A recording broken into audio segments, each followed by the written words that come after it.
2, 3, funky. What's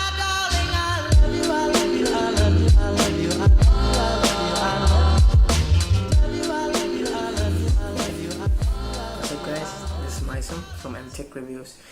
This is gonna be my first YouTube video on YouTube, and on this video I'm gonna basically review and give my honest opinion on the Samsung Galaxy C9 Pro. Hope you like it and enjoy. The Samsung Galaxy C9 Pro was released in October of 2016. The C series has actually been discontinued and been replaced with the M series and the A series. So let's get started with the design. The back and the frame of the C9 Pro is made out of aluminum, and the front glass is covered in Gorilla Glass 4. It's actually a pretty slim phone for a phone like this big. It's actually at 6.9 millimeters thick, which is pretty rare in the phone community today.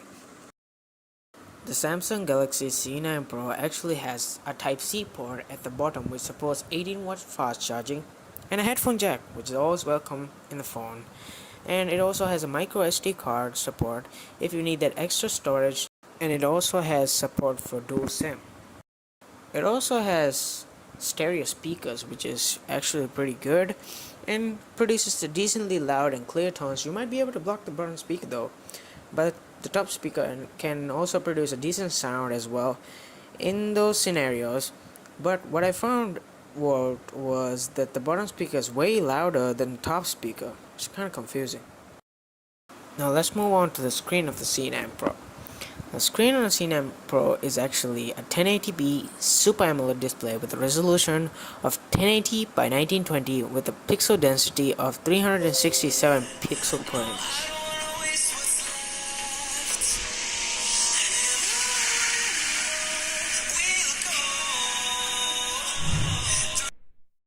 The cameras of the C9 Pro is actually 16 megapixel camera with an aperture of 1.9 and records at 1080p at 30 fps. The cameras on this phone actually is not that sharp. It doesn't have too much detail, but it produces usable images if given enough light, but doesn't have any optical image stabilization, so in low light conditions this camera struggle a lot. The camera at the front is actually a 16 megapixel camera with the aperture of 1.9 and is a wide angle camera. These phones come with 64 GB of internal storage and 6 GB of RAM, which I believe is the first Samsung phone to have 6 GB of RAM.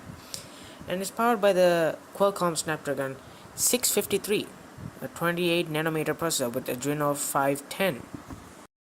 Even though it's a 2016 phone, it's able to run even high games at low graphics with decent amount of frames, and if you play light games, it works flawlessly on this phone, getting close to 60 FPS sometimes. So gaming performance on light games is not a problem.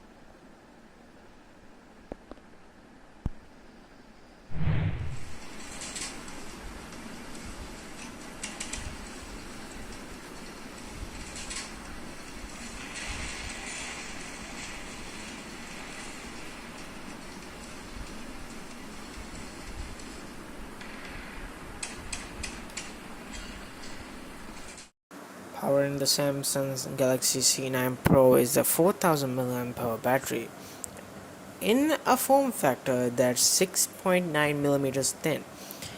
Actually, the battery life isn't that good. I have gotten, on light days, I would be able to get 5 hours of screen on time. On heavy days, I'll be lucky to even get 4.5 hours of screen on time. Well, you have to factor in that this was a phone released back in 2016, and this phone's battery has probably been degrading slowly over time. And This phone was released with Android 6.1 Marshmallow, and its upgrade go to Android 8.1. I'm 100% sure this phone can run Android Pie easily, but the thing is, they didn't. So, but lately, on their latest phones, Samsung has been improving their upgrade schedules and have provided 3 years of software support with 4 years of security patches. So, how is the usage of the Samsung Galaxy C9 Pro? And honestly, on light usage on social media and using it for like stuff like Snapchat, Facebook, Instagram, and other social media platforms like Twitter is perfectly fine.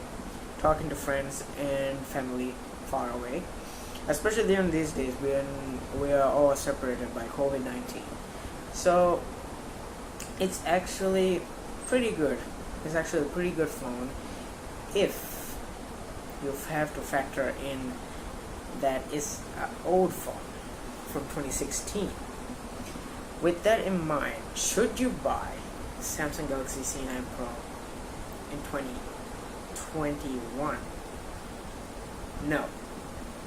Because a simple answer is the chipset is pretty much old, and the software support is pretty much gone, and it can't actually handle with the latest games and stuff like that. But if you want to, you can actually still use this phone. If you are someone who is using this phone these days, just wait. It will be worth it. You can. This phone can. I'm 100% sure this phone just needs a battery replacement or display replacement, and this phone can pretty much be used throughout for like another 2 to 3 years.